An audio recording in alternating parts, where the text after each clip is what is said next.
საარჩევნო სამართლის კურსი, რომელსაც საარჩევნო ადმინისტრაციის სწავლების ცენტრი დაახლოებით 20-მდე უმაღლეს საგანმანათლებლო დაწესებულებაში ახორციელებს, ხელს უწყობს საარჩევნო კულტურის განვითარებას, ისევე როგორც ცნობიერების ამაღლებასა და ახალგაზრდების დაინტერესებას საარჩევნო პროცესებში, რომლის ერთ-ერთი ხელმომწერი გახლავთ თსუ, რომელიც ჯერ კიდევ 2010 წლიდან შემოუერთდა მემორანდუმს. სწორედ თსუ-ში ჰქონდა დღეს საჯარო ლექსია არჩევნებთან დაკავშირებით, ყველა იმ აქტუალურ და მნიშვნელოვან საკითხთან დაკავშირებით, რომელიც დგას თანამედროვე არჩევნების დღის წესრიგში. ვიზიტის ფარგლებში ჩვენ შევხვდით თსუ-ს რექტორს, რომელთანაც განვიხილეთ ის მრავალწლიანი წარმატებული პარტნიორობა, რომელიც ჩვენს ინსტიტუციებს შორის არის, ისევე როგორც განვიხილეთ სამომავლო თანამშრომლობის პერსპექტივები, მათ შორის ხაზგასმით აღინიშნა, რომ ამ კურსის ეფექტიანობა წლიდან წლამდე მნიშვნელოვნად იზრდება. პირველად მინდა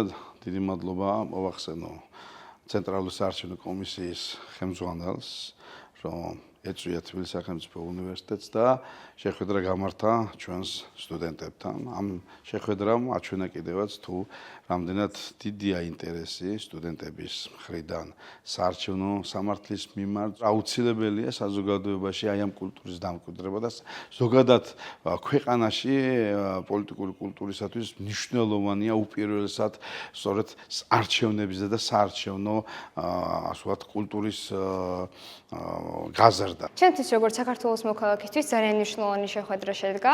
ძალიან საინტერესო და მრავალისმომცველი იყო. ის კითხვები, რაც პირადად მე მქონდა, უშუალოდ კითხეთ CESCO-ს თავმჯდომარეს, რაზეც ამომწურავად მივიღეთ პასუხები. საარჩევნო მიმართულებით ეს მიღებული ცოდნა ჩვენთვის მნიშვნელოვანი იქნება, იმიტომ რომ ჩავერთო უშუალოდ მე საარჩევნო პროცესების მიმდინარეობაში.